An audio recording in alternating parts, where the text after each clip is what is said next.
Hello, everyone. Welcome to the last track of sessions at the Luskin Center's Climate Adaptation Symposium. My name is Greg Pierce. I'm the Associate Director at the Luskin Center for Innovation, as well as a faculty member in urban planning. And I have the pleasure of moderating this last session on monitoring the local impacts of extreme heat and cooling strategies. Before I get into the details of the content of why we're all here, I want to go over a few logistics. The first is to thank our event collaborators, particularly our sponsors, Southern California Edison, for Happel, as well as California Strategic Growth Council. As well as mentioned, we have a number of partners both on the campus who have helped make this event possible, as well as across the country, to some extent, the world. So thank you to all of the event collaborators. I'm sure some of them are in the audience. And then last but not least, if you haven't joined us on previous sessions, there's a few things you should know about the interface that is allowing you to view the presentation or to view the panel. Essentially, you can, and there's multiple different windows in the presentation. You can use the controls at the corners of each widget to minimize or maximize them, or to drag them to make them larger. You can use the paper tab to view abstracts, as well as the question tab if you're having technical difficulties. But most importantly, for allowing us to have the discussion here, you can use the Q&A tab on your screen to ask questions of the presenters that I will be looking at as our panelists present, and then be asking.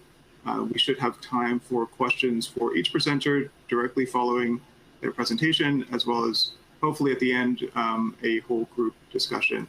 Again, all based on the questions, ideally, that you present as we go. With that, though, I want to introduce our panel, and I'll introduce everyone more fully preceding their presentation directly. But we have a panel of three great speakers here. Edith De Guzman from TreePeople in UCLA, Ariane and Middel from Arizona State University, and Emily Bondank from Arizona State University as well. These presentations have sort of unified themes in focusing, of course, on adaptation to extreme heat, particularly around practical cooling strategies that can be employed to allow populations to absorb and be resilient to the impacts of both chronic and acute expected increases in heat, as well as a common focus on infrastructure. But I don't think I need to give further motivation around the need for adaptation to extreme heat preceding this panel, and certainly if you've been joining us in previous sessions of the symposium. So with that, I want to introduce and hand over the presentation to Edith De Guzman. But first, let you know that Edith is the Director of Research at the environmental nonprofit TreePeople, and she's also currently a PhD student at UCLA in the Institute of the Environment and Sustainability. She also co-founded and directs the Los Angeles Urban Cooling Collaborative.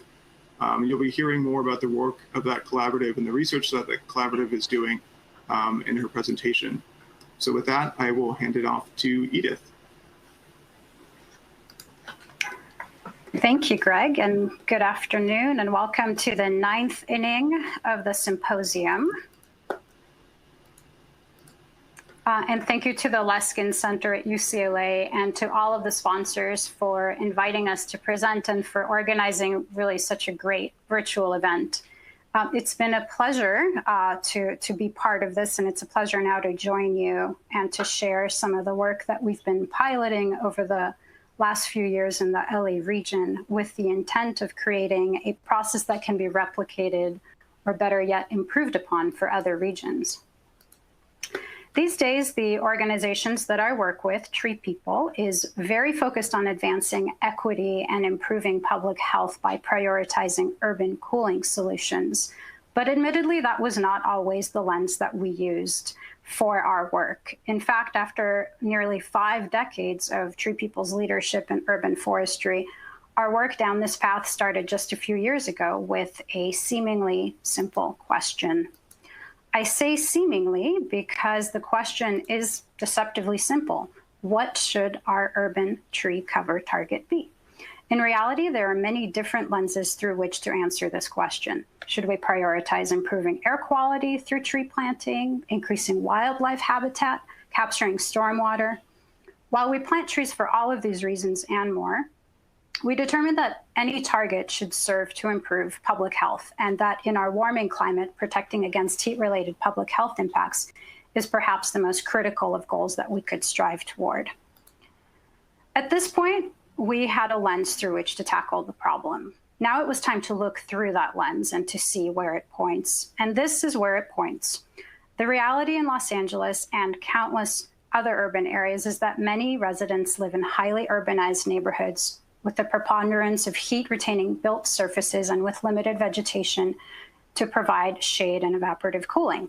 In spaces fortunate enough to actually have trees planted, what we often see is the wrong tree in the wrong place. In this telling photo here, taken here in Los Angeles, we have a space-loving ficus planted in too small a well.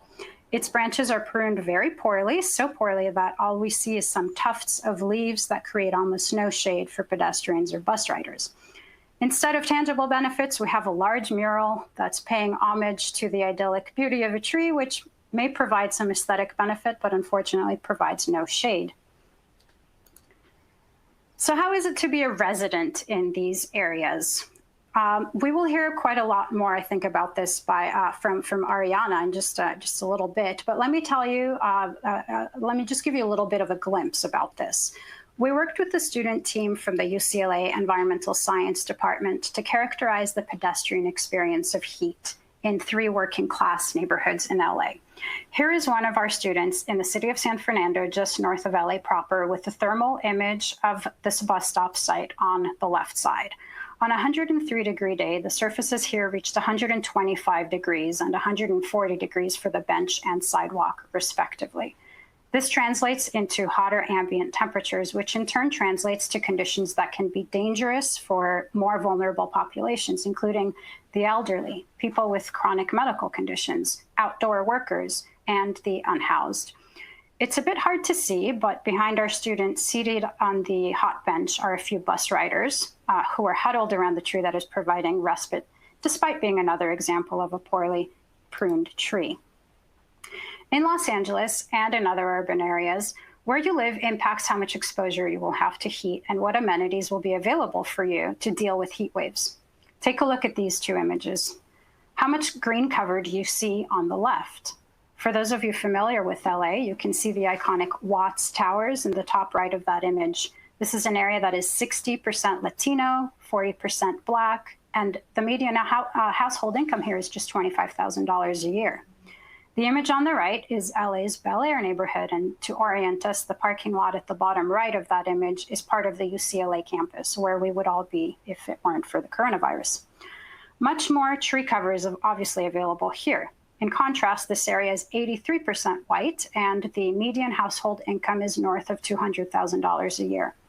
Now, there are multiple reasons for these disparities. LA's climate, ecology, and topography are all very diverse and are certainly relevant. But socioeconomics and environmental racism do figure prominently into the equation and must be acknowledged. And of course, LA is not unique in hosting such disparities. In this era of increased discourse and equity around justice, we find ourselves faced with questions about how the past really delivered us to this reality in the present and how we can re-envision a more just and equitable future. So how did these disparities emerge? One contributing factor is redlining, a practice by the federal government starting in the 30s that informed where banks and insurers would provide their services. This had the result of concentrating Black, Jewish, and other minority homeowners within certain neighborhoods because those neighborhoods were graded as undesirable and dangerous on a 4-grade scale from green to red, with D category or red-lined areas being labeled hazardous. Redlining was banned in 1968, but its legacy has persisted through entrenched segregation, economic inequality, and a lack of public services to formerly redlined communities. A study published just this year in January looked at 108 urban areas in the US to answer the question of whether historically redlined neighborhoods relate to current patterns of tree cover and heat. Here's what they found. You can see in the bottom left that in the Western US, redlined neighborhoods today have 2 to 3 times less tree cover than their wealthier counterparts, and the pattern holds in the Midwest, Northeast, and the South. Now let's take a look at these effects on temperature. 94% of cities show patterns of elevated land surface temperatures in historically redlined neighborhoods. Overall, the study found that differences in redlined versus non-redlined neighborhoods were nearly 5 degrees Fahrenheit on average and up to 12.6 degrees.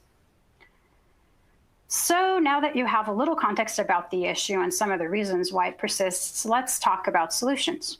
I've been very fortunate to be part of a group of researchers and practitioners who set out to explore the potential of reducing public health impacts of urban heat through land cover modifications.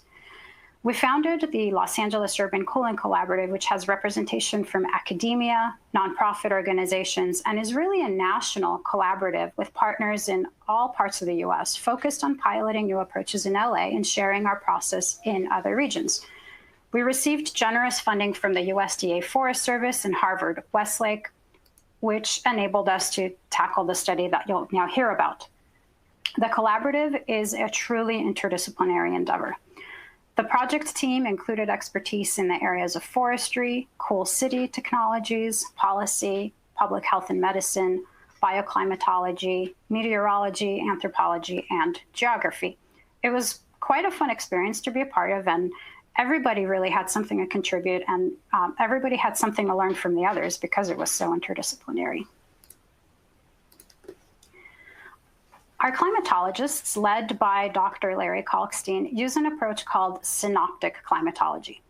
Think of the word synopsis. We look at the entire weather situation as a whole rather than just correlating mortality with just temperature or humidity.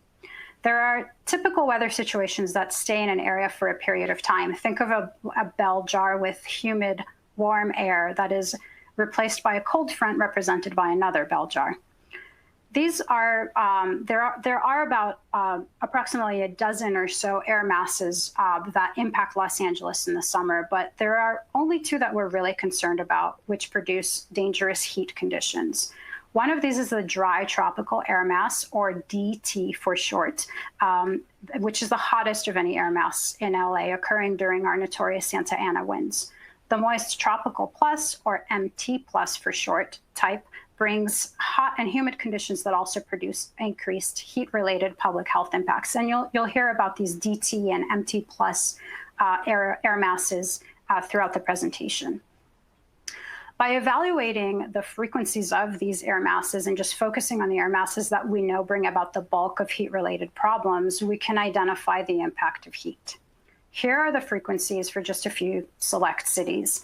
In New York, about 11% of days are either DT or MT plus, and on the average DT day, the mortality is about 16.6 fatalities above the baseline, so almost 17 additional people die on average on such a day, which is a 7% increase over a day that doesn't have one of these oppressive air masses.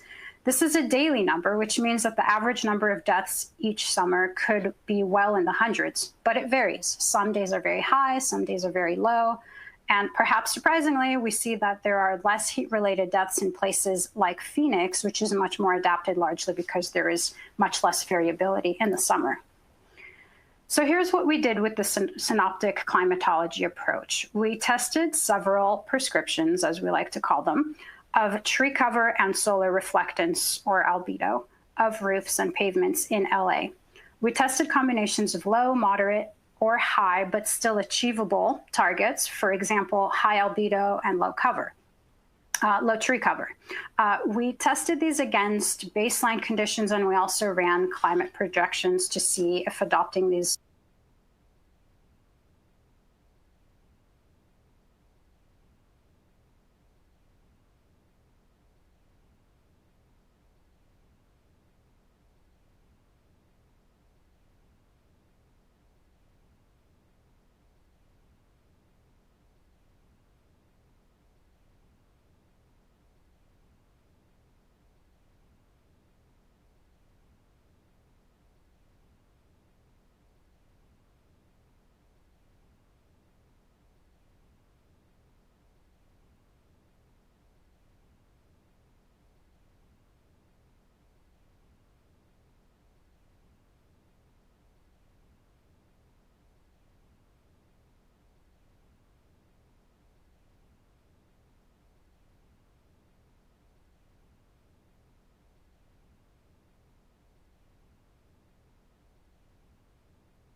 Hi, everyone. It appears we have lost Edith on the feed, so we are trying to get her back. Apologies for the delay.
It seems like I got disconnected there. Can you hear me?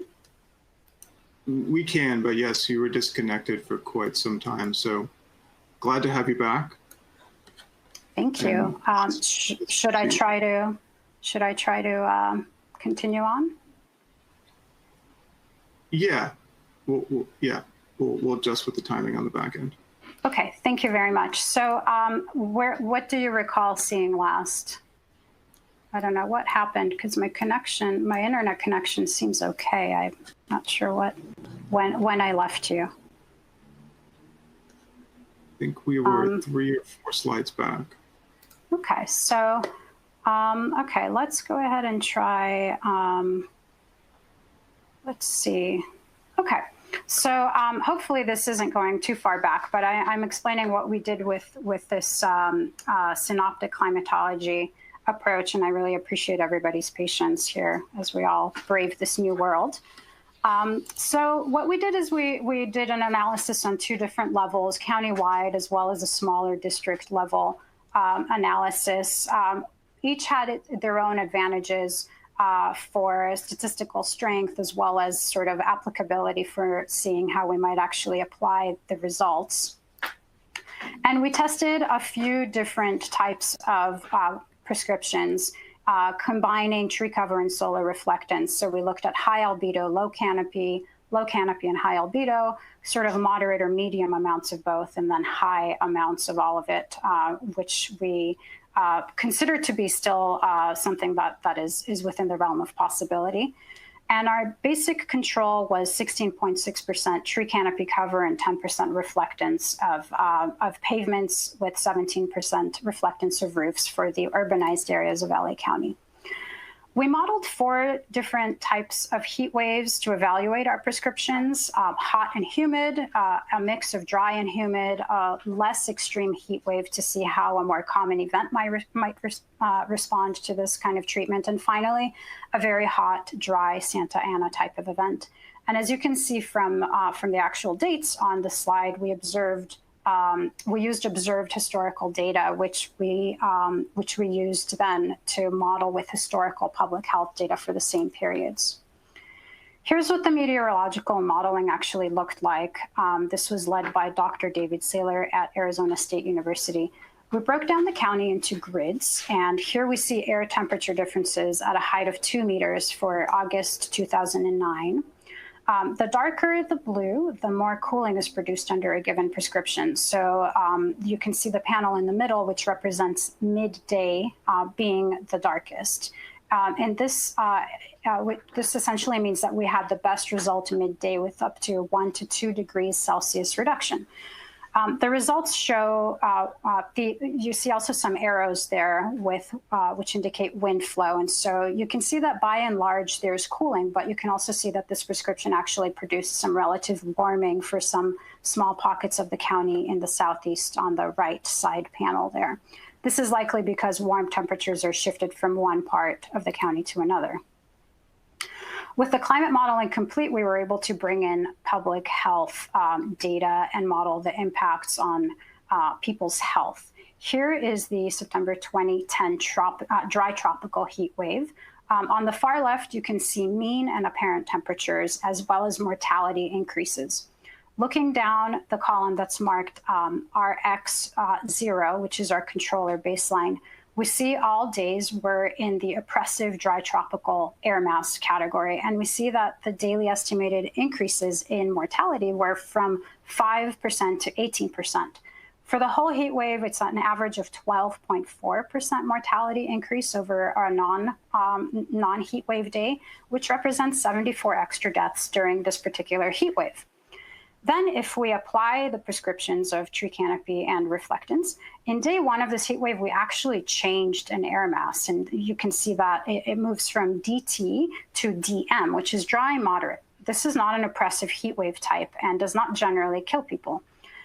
This means that modifications that we make to land cover at the local level actually, change our experience of weather situations in the region. If we look down at the bottom rows, we see that the percent mortality increase above normal non-heat wave days of each of our prescriptions from our low canopy, high albedo prescription on the left, RX1, to our more ambitious one, RX4 on the right, all the way on the right. And what you see here is that there's a reduction in expected mortality ranging from 16% to 29%. That means that in this particular heat wave, had we applied these prescriptions, we would have lost 52 lives instead of 74 lives, saving the lives of 22 Angelinos.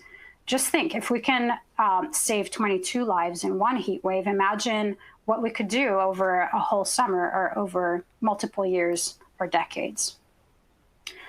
You just saw one of the many results for the countywide assessment that we ran, and here are the districts that we ended up studying for a more granular analysis.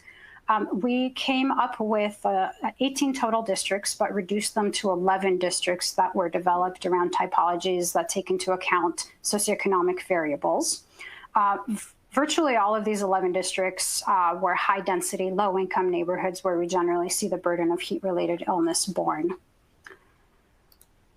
Here's one of the results. This is for July 2006, looking at high canopy and high albedo. And we see that many of the districts experience mortality reductions that are 30, 40, or even 50% reduced, meaning that we have the potential to save many lives. Note that we have 2 gray districts. This is areas where we didn't really see much results. The one in the northwest part of the county served as a sort of control, which is a wealthier district in the San Fernando Valley. We didn't expect to see much because many households in this area are already well equipped to withstand hot weather with measures such as higher tree canopy, better insulation, air conditioning. But we did have a surprise district, which is in the middle, District 10 there, which includes working class communities such as Huntington Park and Cudahy. We weren't able to account for this through our modeling, and we believe that this finding warrants further study. We suspect that there could be social factors at work. These are predominantly Latino neighborhoods where a strong sense of community wins over sort of a more individualistic approach, and that possibly could yield some heat protection. But for now, we really don't know. Here's another case. Everything was fairly consistent across the different heat waves and prescriptions, with some reductions in mortality topping 60%. We found these results very encouraging from a practical standpoint of what we can do collectively through mechanisms of policy, urban design, and urban and engagement of communities. We also looked ahead and asked how many years we might be able to delay the warming effects of climate change in LA County. We estimated that the mean reduction in maximum temperatures in the county was between 1 and 1.7 degrees Celsius, depending on the prescription applied. We used climate models adopted by the IPCC. The bars show how many years we could ostensibly delay warming if we were to apply the land-covered prescriptions. Let's just take the orange bar with the number 43, which is RX4, our most progressive land cover prescription. Under the business as usual representative concentration pathway, or RCP 8.5, it will take 43 years to increase the temperature 1.7 degrees Celsius from today's mean temperature. Since we expect an equivalent reduction, 1.7 degrees, under RX4, we could thus delay warming by 4 decades, essentially. If we look at the moderate mitigation scenario under RCP 4.5, we can see that the number of decades of delay are even greater because we will get a combined benefit of reduced emissions and mitigation by land cover prescriptions. To wrap it up here in a nutshell is our research findings, really. In terms of temperature, we found that reductions between 1 and 2 degrees C were common, which may sound small, but it's actually sufficient to save lives. We quantified how many lives could be saved and found that under various prescriptions of tree canopy and solar reflectance, reducing deaths by 25% or more was a common outcome. We also found that we could change weather situations, which is not something our climatologists often see. And we found that these land cover prescriptions could have a quantifiable impacts on delaying or even negating heat impacts or climate change in our region. We're fortunate to have received funding for some of our next phases, which include applying this approach to study heat-related illness, shifting the focus from mortality to morbidity. And we're also in the process of conducting a behavior change study in the northeast part of Los Angeles to see whether engaging residents to take care of young trees planted in front of their homes can be a portal for raising awareness around the risk of heat, and also to boost self-efficacy and community resilience.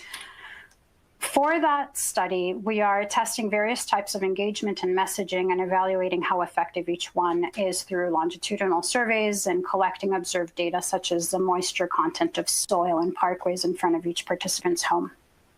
Finally, we're also conducting an empirical study in Southeast LA County to attempt to validate the impact that trees have on indoor and outdoor temperatures and residential land uses. And that just about does it for me. We have a project report and a very visual infographic, as well as videos and other materials about this work at treepeople.org/urban-cooling. And I thank you very much for your attention and the time you've given me and the patience with a little hiccup earlier. Thanks so much, Edith, for the presentation and for bearing with the technology and coming right back and jumping into it. And thanks to everyone for also waiting that out. We hope that doesn't happen again here. But I think we're going to keep the questions fairly short to try to catch up, and then hopefully we'll have more time for questions at the end. I do encourage you all to submit more questions via the Q&A. But the one that sticks out here as it touches on your last point for future research is if you could say a little bit more about, there was a question about sort of the mediating impact of housing structure or housing type and how all this work might touch down on indoor temperature and mortality and morbidity impacts there. Yeah, this is like a huge area. We certainly spend the bulk of our time indoors. By some estimates, it's 85% of our time. During the coronavirus pandemic, it's probably even higher for many of us. So it's a huge question. We are looking at, we have a small network of sensors that have been outfitted just recently in Southeast LA to evaluate this question particularly for older housing. So, housing where you might expect poorer insulation.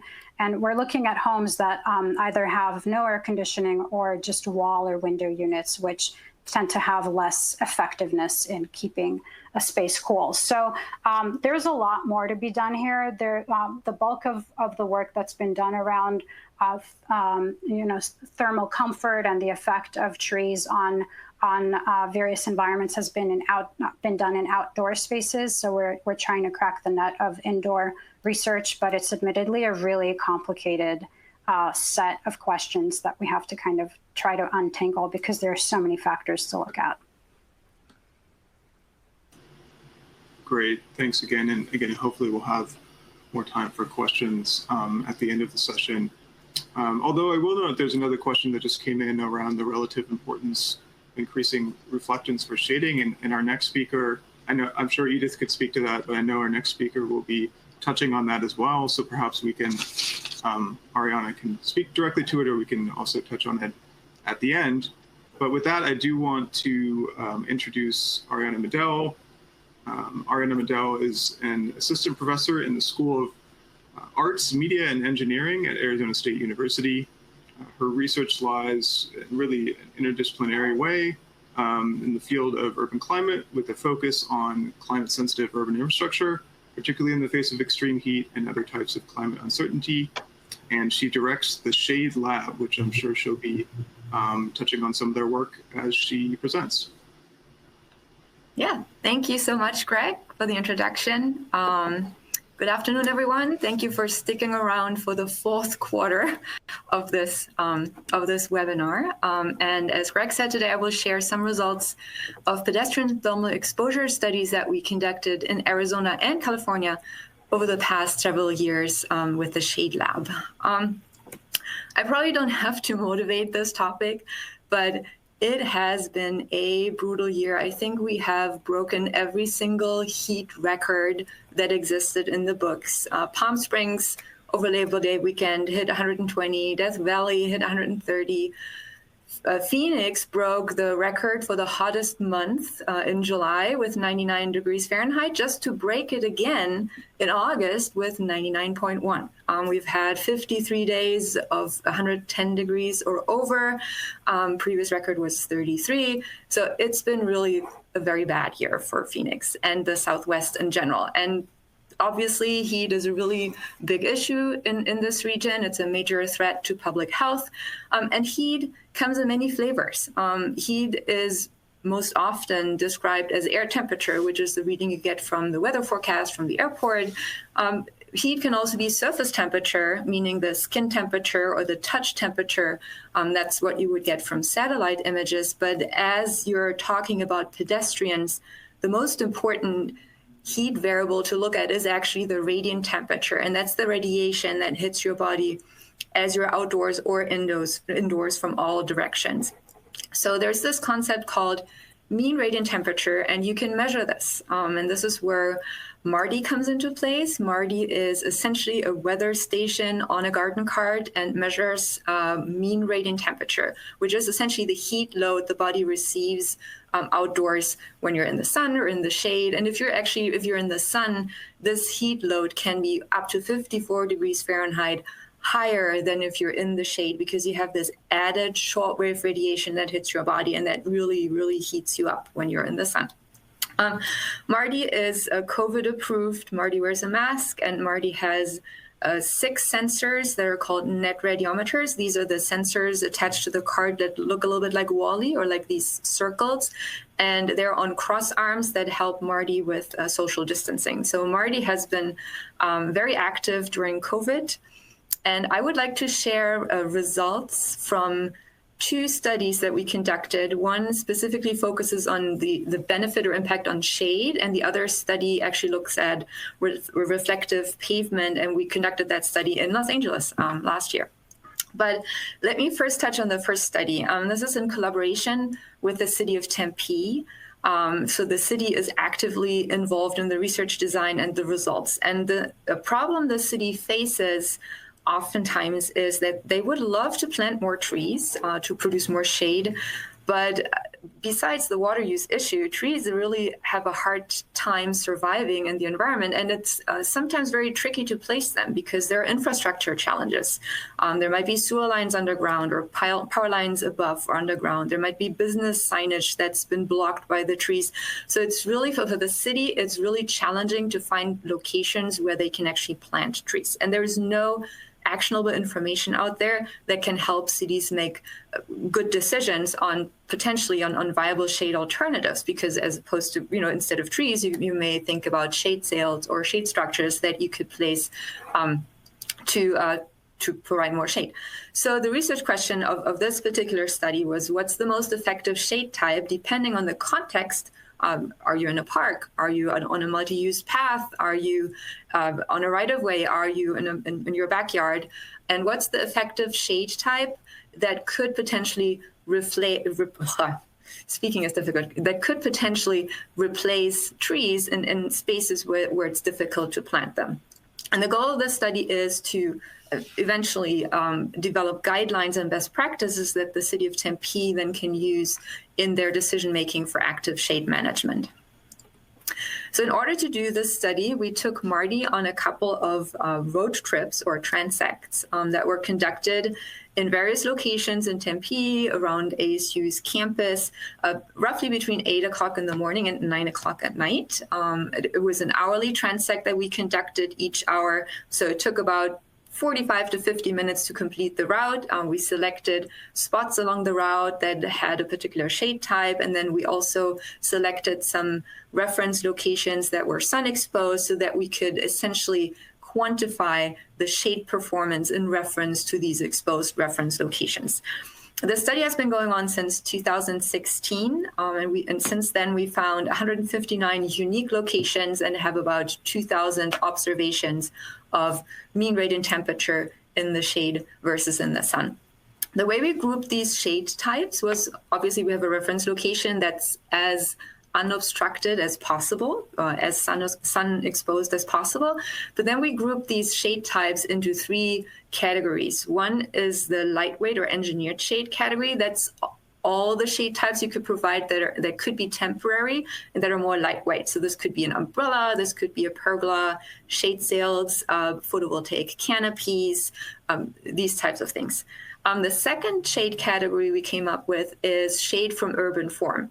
And if you think about urban form, shade can be created through overhangs that are attached to buildings. You could think of arcades or courtyards that are part of the building structure. You could think of tunnels, breezeways, and even a simple street canyon, east-west or north-south, can provide shade to a pedestrian on the sidewalk. And then finally, we have the natural shade, which is as many tree types and species as we could find here in the desert.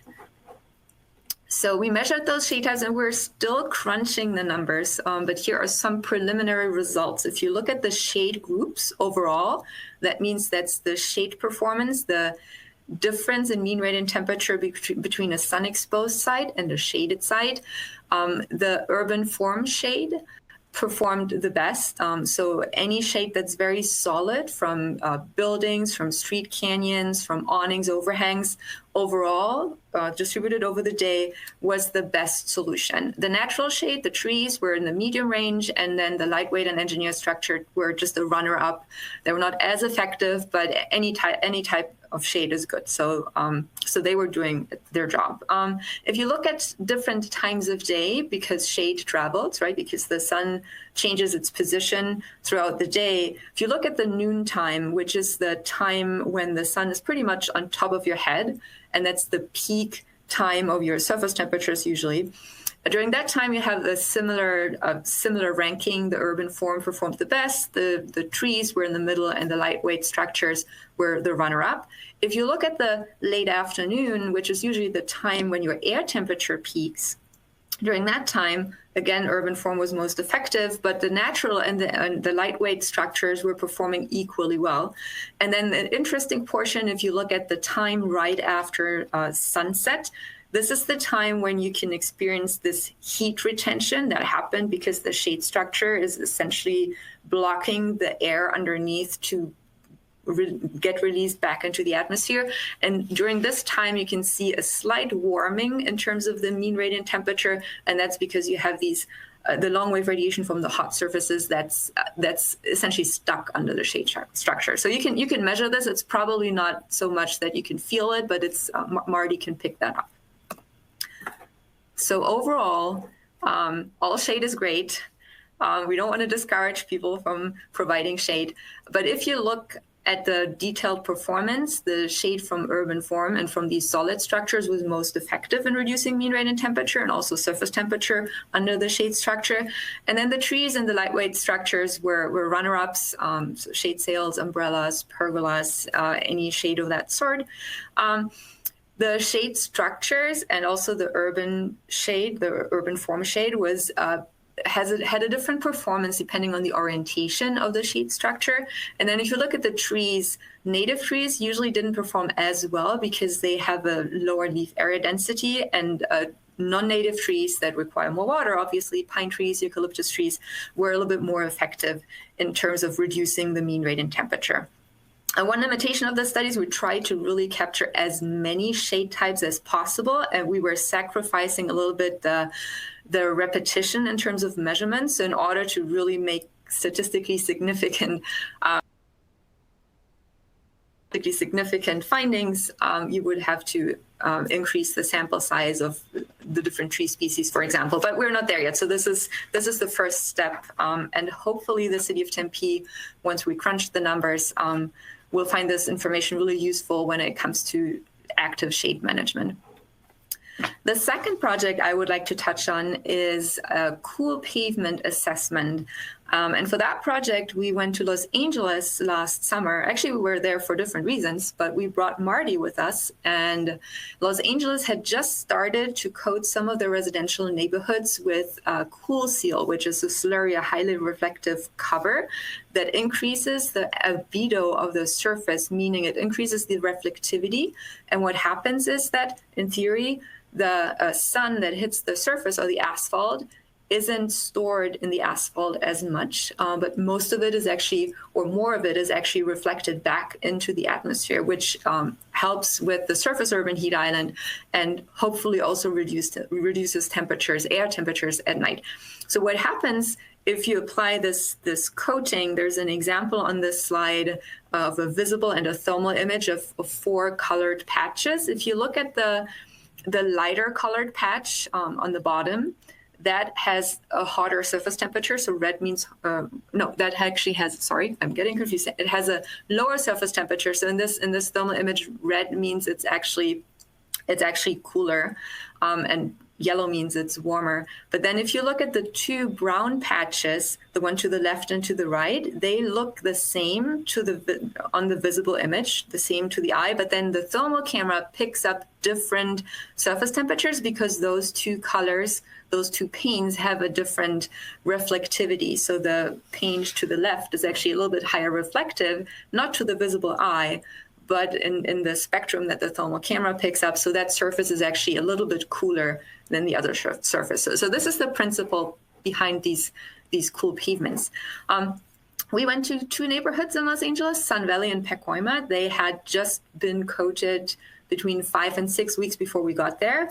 And we conducted transects with Marty again. So we started at 11 o'clock in the morning and went on hourly routes through the neighborhood. We did this until 9 o'clock at night. It was a pretty warm day. It was 31 degrees Celsius that day, a typical summer day in Los Angeles. It was sunny, no clouds in the sky.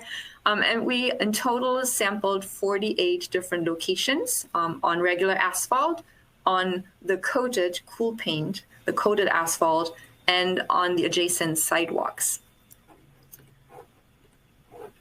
Here are our findings, and this is first of all the surface temperature for Sun Valley and Pacquiao. So there are a lot of numbers in these tables, and I would like to focus your attention on the column that's called CP minus A. That's the column that's highlighted here, and this is the difference in surface temperature between the cool pavement, the coated asphalt, and the regular asphalt. So if you look across all hours between 11:30 close to noon and then evening, especially after sunset, although surface temperatures of the cool pavement were lower than the surface temperature of the regular asphalt. That means that the cool coating, the cool seal, is actually doing its job. It's working. It's reducing surface temperatures of up to 6 degrees Celsius, which is 9 degrees Fahrenheit-ish. So this was the case in both neighborhoods. Since the neighborhoods had been coded on different timelines, one neighborhood had the coating had degraded a little bit, so those surface temperature differences are a little bit lower. But on average, you get during the afternoon, you get a 6-degree cooling of the surface itself.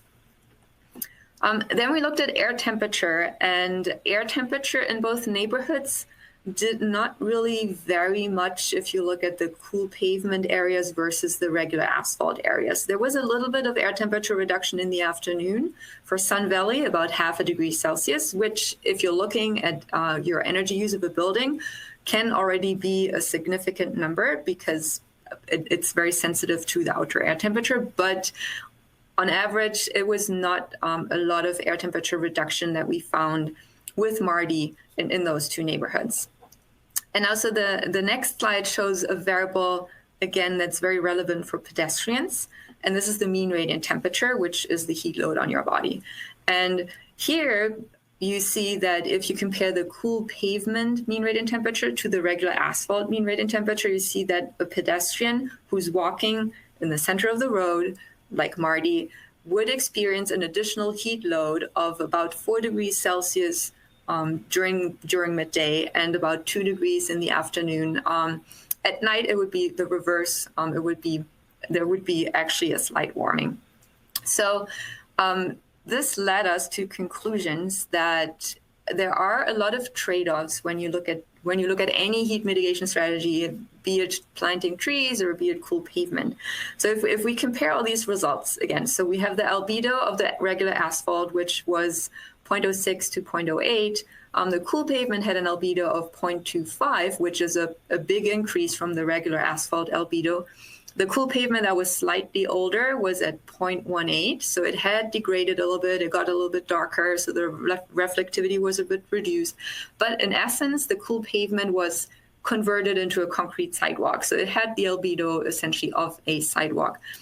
And so in terms of the temperature reduction for the surface temperature, it was working quite well. The surface temperature were reduced by 6 degrees during midday and about 4 degrees in the afternoon. And then at night, it was similar to sidewalks. It was actually slightly cooler than sidewalks at night. If you look at the air temperature, it was a little bit disappointing. We didn't see a big effect on air temperature, but that's probably because the area that was coded was not very extensive, and those neighborhood roads had 2 lanes plus parking, so it was not a very wide road if you compare it to roads in Phoenix that we have here.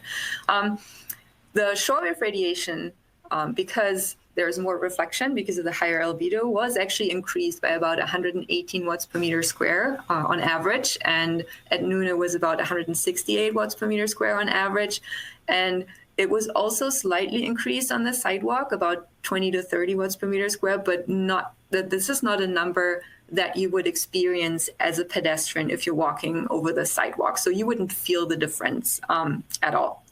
And then the mean radiant temperature, which is the integration of all the different radiation types into one value, was slightly increased as you're walking over the coated asphalt, and it was about 4 degrees higher during midday and 2 degrees higher in the afternoon. So looking at these trade-offs, it's with any heat mitigation strategy. So you have to really decide what's the thermal metric that you're interested in. Are you interested in reducing surface temperature? Are you interested in reducing mean radiant temperature? And that might really be different depending on the space use and the context. So are you looking at, say, a playground where you're interested in keeping touch surfaces cool so that kids don't burn their feet? Maybe then highly reflective paint may be a good choice. So it always depends on what your intention is, what your goal is, and then you have to look at all the different trade-offs, not just one. So you have to look at the surface temperature, the air temperature, the mean radiant temperature, the life cycle of these coatings. You have to look at potentially the glare. There are many trade-offs as with the trees. But one important aspect I would like to highlight is that we will not be able to assess all of those trade-offs if we don't have more of these living laboratory experiments, such as the one that Los Angeles did last year. We won't know what's going to happen unless we actually implement it and then measure it on the ground to see what effects those pavements have. And there are so many unanswered questions still in terms of observations. There have been a lot of modeling studies, but not so much observations. We don't know what's happening across seasons. We don't know what's the impact of the cool pavement if you plant trees right next to them. So all these interactions of these mitigation strategies haven't really been assessed in a very strategic manner. And one last takeaway point is that these city-university partnerships are really invaluable. This goes back to a comment that was made earlier in this webinar about actionable research and actionable science. This would not be possible without the support of the city of Tempe, without the support of the city of Phoenix, the support of LA Streets, and working on these projects together to find solutions. As an outlook, we will continue this work, or are continuing this work here in Phoenix, and we're doing a much larger fieldwork campaign. We just completed our third fieldwork day, actually yesterday. So Phoenix has also started to coat some of their neighborhoods with those cool seal slurry surfaces. And we did some helicopter overflights. We do car traverses. We put eye buttons in the pavement to see how the pavement temperature changes, to look at the degradation. And most importantly, we'll also do a perception survey with the residents in those neighborhoods to see how they perceive the cool pavement. To really try to assess this more holistically than just looking at one or two of the variables. All the institutions who have supported this research, the Luskin Center for Innovation, Urban Climate Research Center at ASU, Healthy Urban Environments Initiative, LA Streets, City of Tempe, City of Phoenix, all the co-authors and all the students and volunteers who help with the field work. And I'm happy to take any questions either right after or maybe in a common question session that's following up. Thank you. Yeah, thanks so much, Ariana. And we'll get right into the questions because we have a few.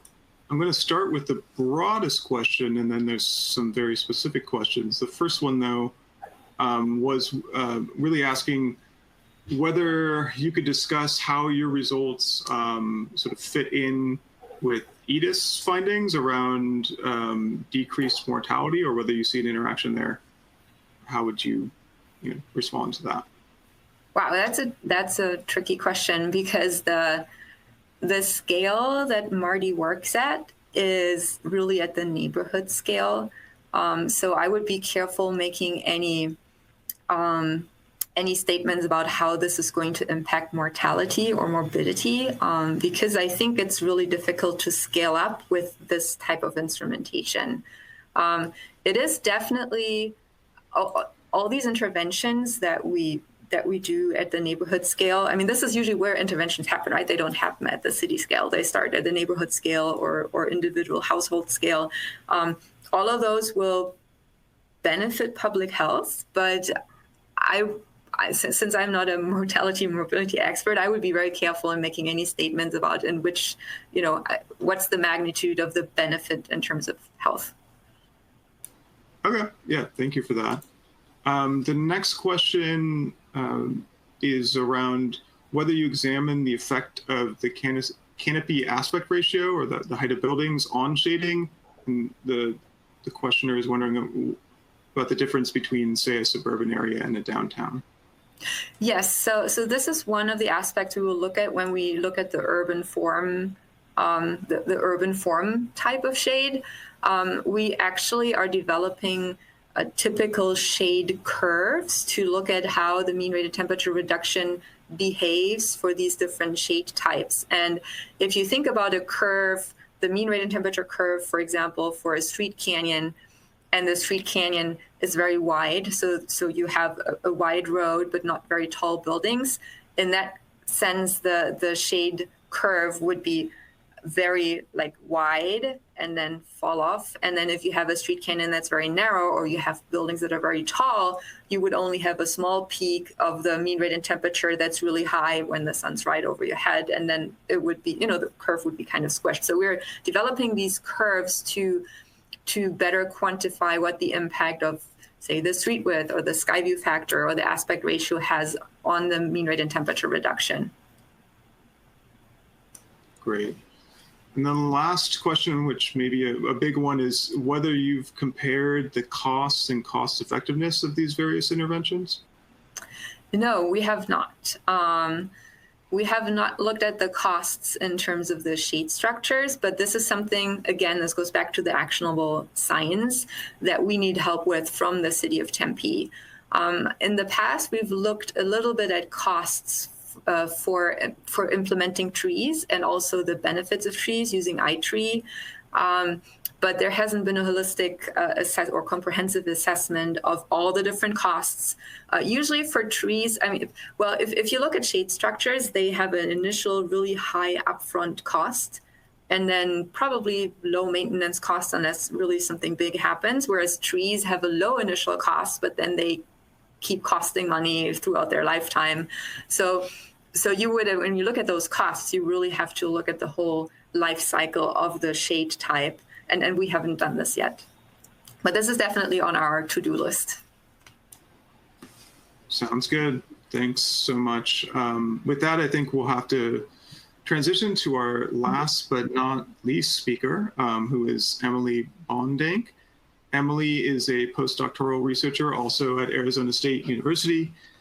She's a civil engineer whose work characterizes vulnerability of infrastructure systems to climate change using mathematical modeling techniques. And then she uses the models she develops to suggest specific adaptation strategies to ensure that residents receive basic services which underlie health and economic opportunity, namely and specifically in this presentation, clean drinking water, as well as power and transported stormwater.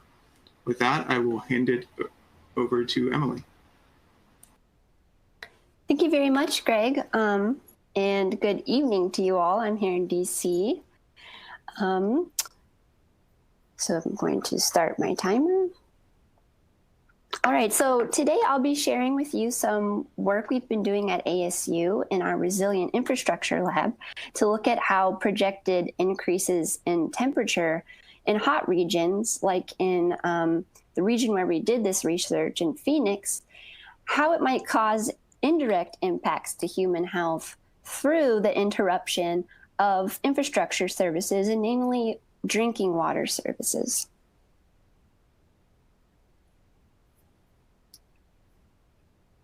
So we started this project mainly with just the curiosity of wondering whether there might be issues that arise with water delivery systems given increasing temperatures.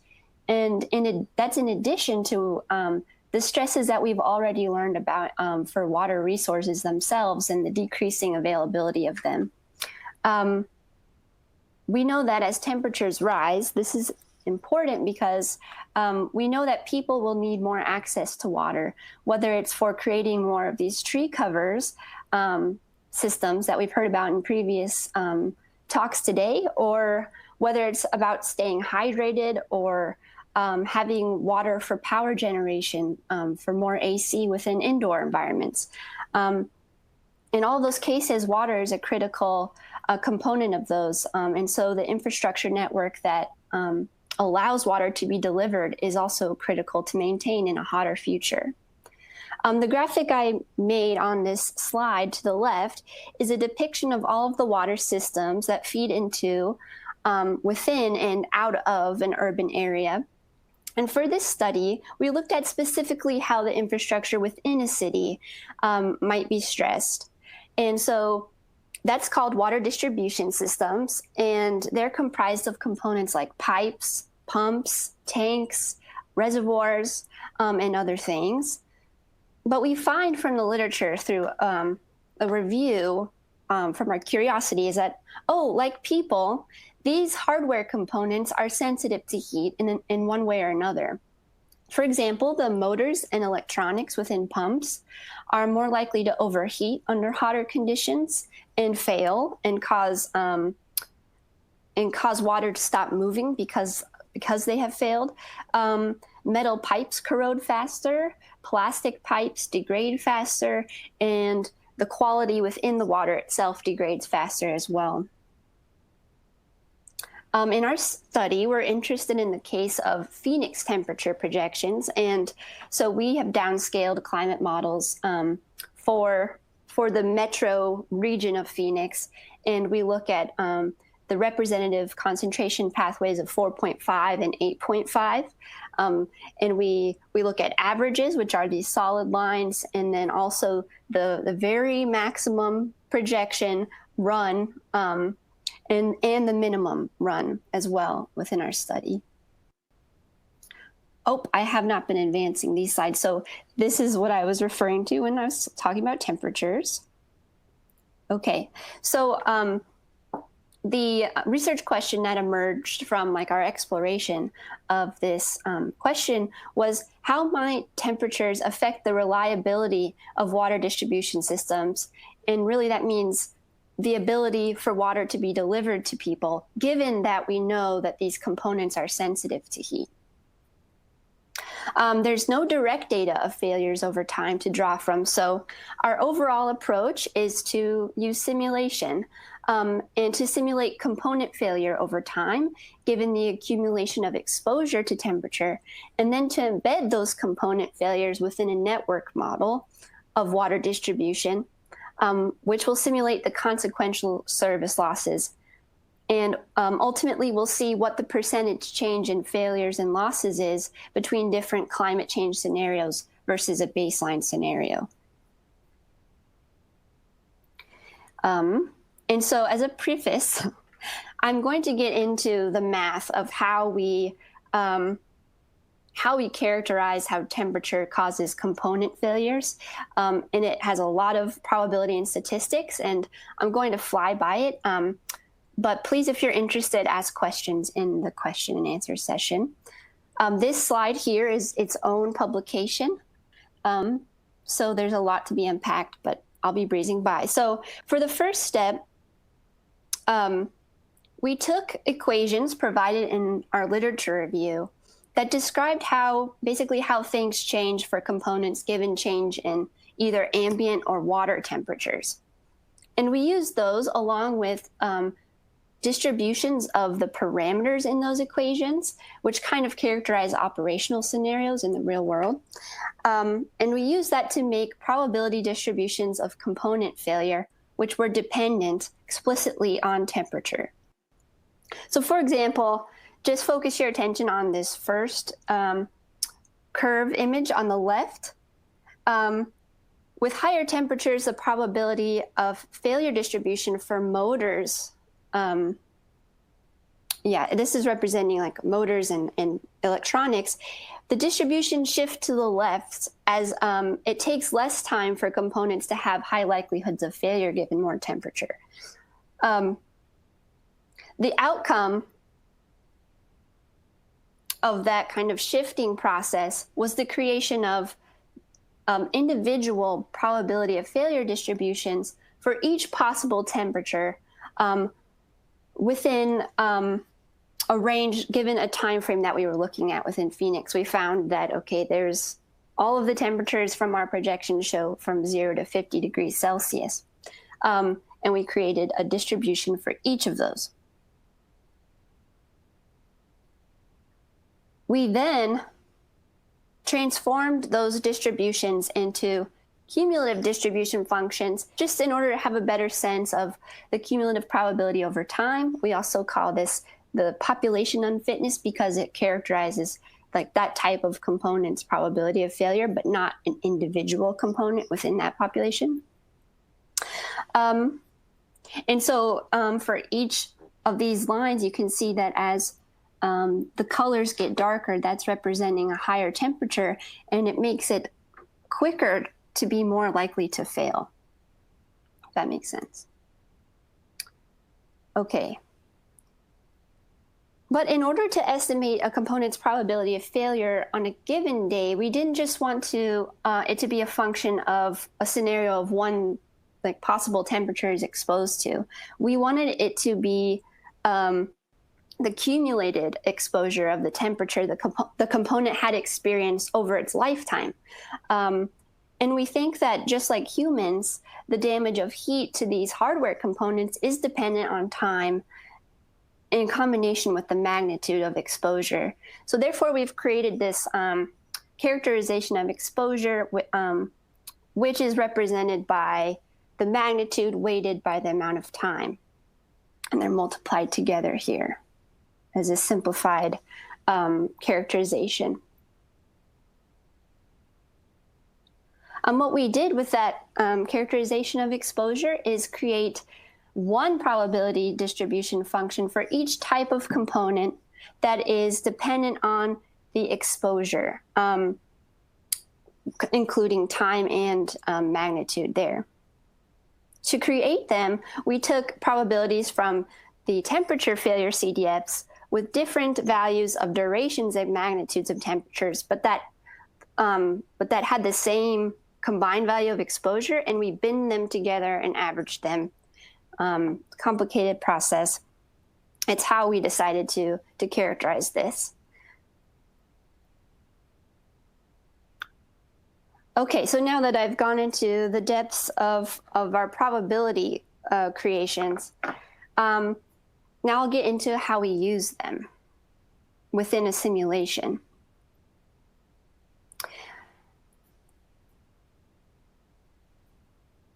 So first thing I have to note is that a lot of the simulation that we use has already been created by the Environmental Protection Agency and their hydraulic network solver called EPANet. And it's an industry standard software program that looks at the flows of water within a network, given lots of contextual factors like elevation, the levels of the water in the tanks and reservoirs and everything. So it helps us when we're trying to look at how a change in a component can cause failure to the system. All we have to do is characterize that failure within this software program, and we can run a simulation. And here is another complicated figure of just describing how we, in our simulation, and each time step, decided whether a component failed or not. So given that we have this probability distribution of how it might fail, we decided that at a time step, we would sample from a random distribution or a uniform distribution to determine the component's individual robustness. And we compared that to its probability of failure at the same time and said, if the probability of failure is greater than its robustness, then we consider it failed. And how we actually caused failure within our simulation is we went into the input files of EPANet and changed the statuses of these components. So I had animations on here that won't show up probably, but within the status column, we can change something to closed, and it will cause a pipe to fail in the system and water will no longer pass through it. And consumers on the other end of it won't get their water, and the program can see that. Oh, it does work. Okay.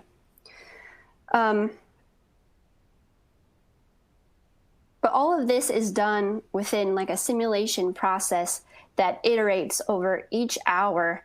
And we start this simulation in 1950, kind of realistic to when Phoenix started developing a lot. And we end it in 2099 when climate projections end.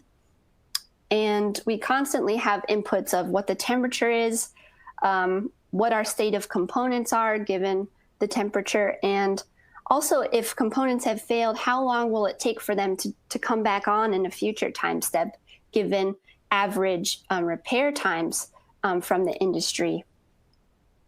You can see for pipes, it takes 88 hours on average to get things repaired. So that's a lot of time where things can be failed when a pipe fails. I'll stop there. Okay, so now I'll share with you the results. Okay. So this is supposed to be a case study in Phoenix, mostly, but we don't have all of the network data needed from Phoenix to be able to run a full analysis.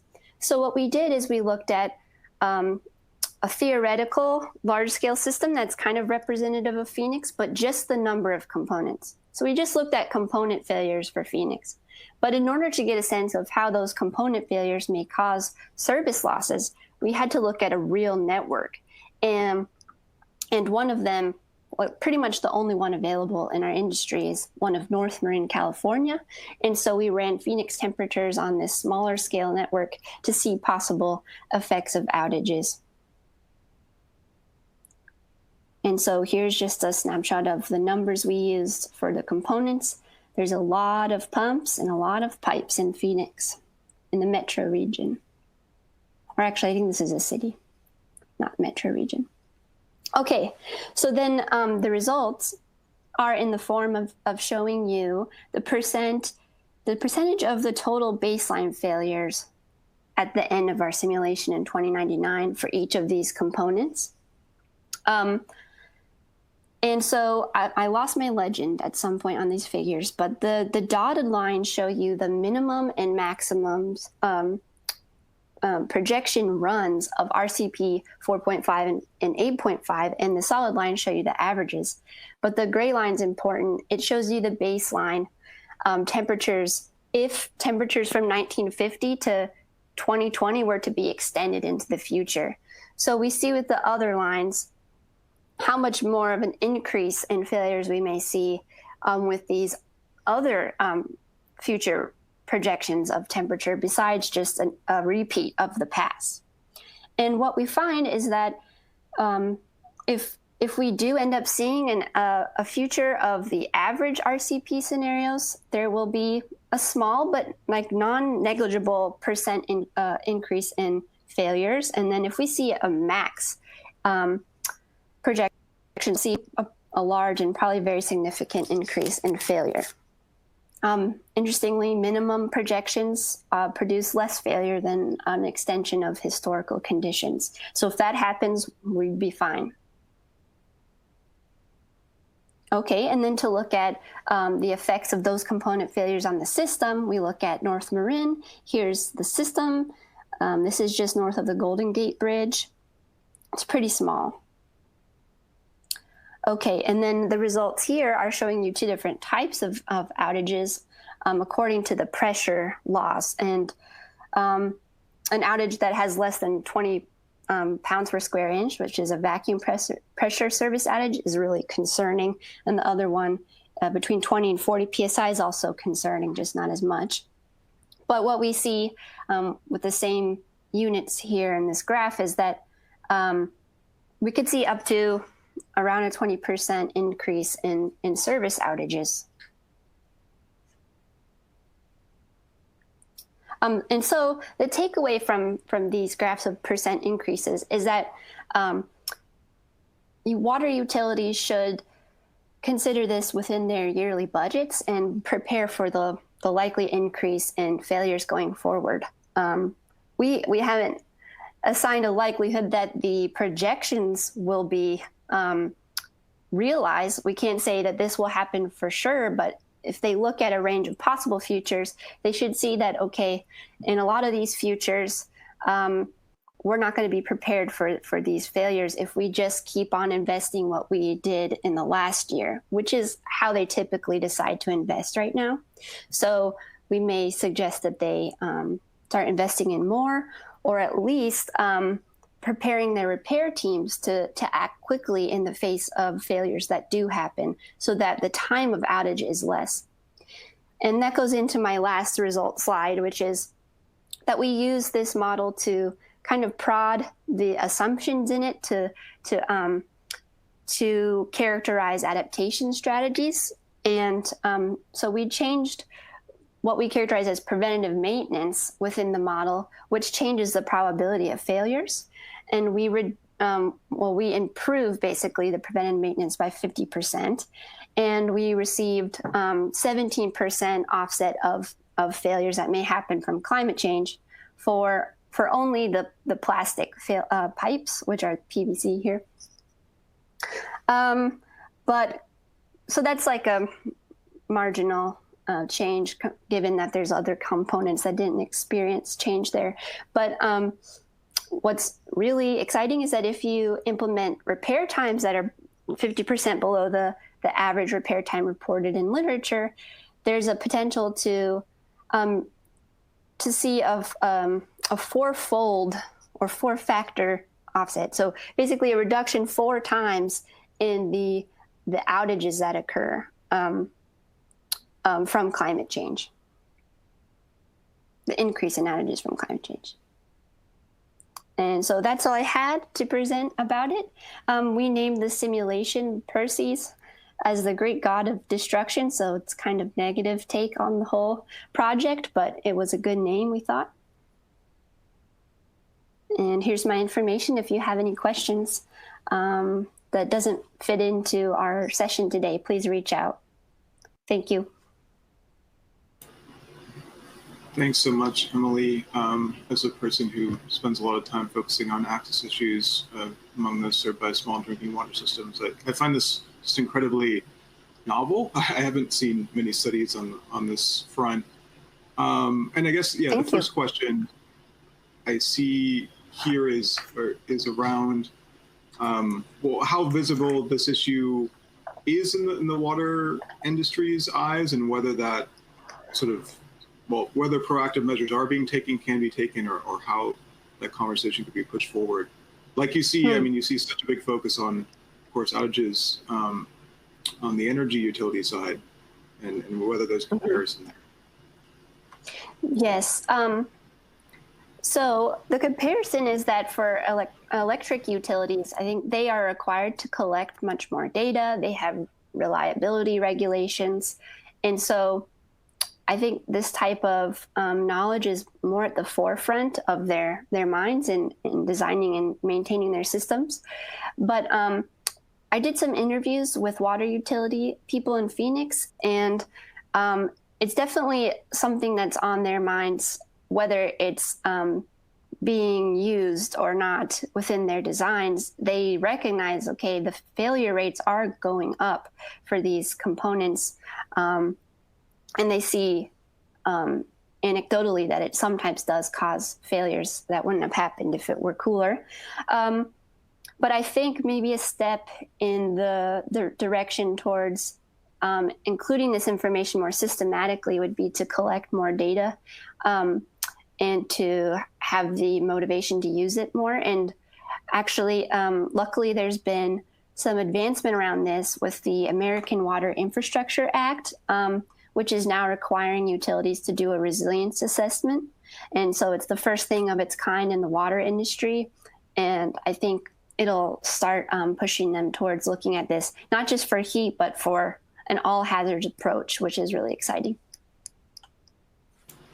Great, thank you for that. And the second question I'll ask here, and then we'll open it up to the floor, and I want to encourage everyone to keep asking questions, or final questions for all the panelists. But the second question for Emily specifically was around, you mentioned water quality, I think, early on in the presentation, but the question is around whether there was anything you presented on the results, impacts of water quality, or have anything to say on that front.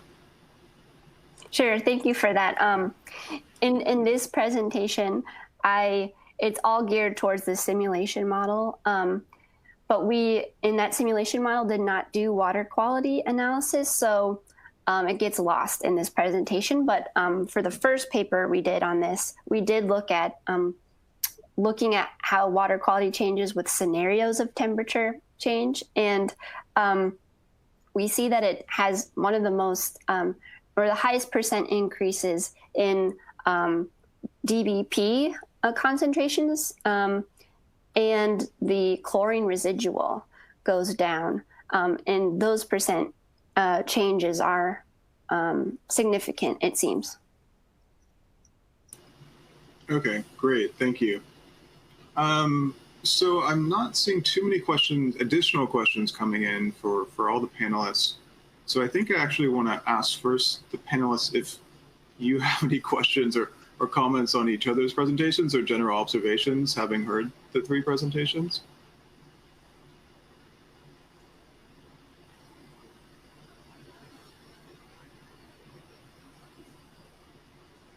I'm not hearing anyone. So I'll go ahead and then ask several of the questions that seem to cut across themes. And I think this would be particularly for Edith and Ariane. I guess, either based on what specifically you presented or just more broadly your work and expertise, whether you could reflect on the relative importance of increasing reflectance versus shading.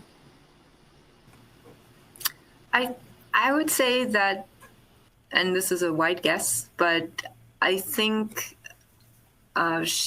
providing more shade, especially in areas where people are exposed to the sun, will be more effective than increasing reflective surfaces in selected neighborhoods. That's my estimate. Because the increase in reflection helps with the surface urban heat island, but you have to coat a wide area to actually have a significant impact on air temperature. And it's so much easier to provide shade for people in areas where they wait at the bus stop, there's shade where kids play on playgrounds. Because the relative, there was a question actually in the Q&A, the relative difference in increasing mean radiant temperature on the sidewalk by the reflective coating versus decreasing the mean radiant temperature by providing shade. It's different orders of magnitude. So you get much more MRT reduction if you provide shade on the sidewalk than the increase through the cool pavement. Yeah, I would echo that and just add that for our purposes at the Urban Cooling Collaborative, we made the deliberate decision to only evaluate different levels of shading, evapotranspiration, and albedo, and not to treat them completely differently. Because from a pragmatic standpoint, we think that we need to be doing both. We found that the more progressive targets for tree canopy brought really beneficial outcomes, but that was not always true because sometimes it's not a good idea to increase more humidity into the atmosphere. Sometimes that can actually have a negative effect. And we only looked at tree canopy as a shading mechanism. Of course, there are others as well. When we think about actually implementing these types of interventions, it is really case by case in the community that you're working in. For example, there are parts of Southeast Los Angeles County where parkways, the planting strip between the sidewalk and the curb, are impossibly narrow. And so the only thing you could ever plant there is a very, very small stature tree. So we really, we feel very strongly that that there isn't just one approach. We really need to be looking at how these benefits sort of work together, and also working with communities to see what they want, because it's possible that the ideas that we come in with are not the ones that are going to resonate aesthetically or culturally. Great. Thank you for that. There's also a few questions here that we haven't asked, and they might be particularly for Ariane and perhaps Edith, around trees and specific types of trees and their functioning for shade and other purposes. The first is around testing for drought-resistant trees in California urban forests and what Arizona is doing in that area. But then the second is around whether there's more details, particularly about the performance cooling wise of native trees versus non-native trees that are more water intensive. So I don't know if there are thoughts there. Yeah, I would have to look at the tables and the data sets. There was a difference in mean radiant temperature reduction between the non-native and the native trees. I don't have the figure in front of me right now, but it was maybe in the order of 10 degrees, 5 to 10 degrees mean radiant temperature difference. And I think the biggest difference, though, is not just the tree species, because we didn't have a lot of samples within each species or each tree type. But one variable that you also have to consider is how old is the tree, how mature is the tree, how large is the canopy, how is the tree pruned. So all of these factors go into the effectiveness of the tree in the end. So I could envision you have a Palo Verde, which is a native tree here in Phoenix, that is pruned very well and it's very dense and it might be as effective as a ficus, but then you could have the same tree, maybe a slightly younger, that doesn't provide as much shade. So it really, there are a lot of more variables than just the species that play into that moderate or modify the mean radiant temperature. I would just add, another variable. Sorry, another variable would be the water use too, that you would have to consider in this whole trade-off. Yeah, that's a really great point. And to the point of climate climate appropriate trees versus native trees, I would say, in the case of what's appropriate for LA, some of our native trees are not very low water users. They're, for example, sycamores are riparian trees that require quite a lot of water. We have been looking actually toward more dry climates to see what might be appropriate in the maybe not so distant future in LA and elsewhere. And I would recommend anyone who's interested in this topic look at a study called Climate Ready Trees that is being conducted. It's a long-term study by UC Davis and US Forest Service and Davey Trees, looking at this question: what trees should we be planting for a future climate? And unfortunately, in LA, we're seeing that we have invasive pests that are coming through, shot hole borer species, et cetera, that almost don't discriminate. They're really interested in just the biggest menu of species that's available out there. And so looking solely at native trees is not necessarily going to produce the kind of, robust canopy that we need here. So we're looking at a variety of different types of factors, including resilience to these types of pests, and of course, drought resilience and heat resilience. And the cities are also very interested in the VOCs, the volatile organic components that would cause allergies. That's another consideration when you look at trees. And then finally, also the maintenance of those trees. A lot of the native trees here in Phoenix, the Palo Verdes, the mesquites, are very messy. They have these pods, and that factors into the costs that cities have when they maintain those trees as well. So it's a suite of trade-offs that you have to look at. It's not just the shade effectiveness, which is, the end goal. You want to maximize the effectiveness of the shade, but then you want to you don't want to use too much water. You don't want to have too much pollen in the air, and the list goes on. Great.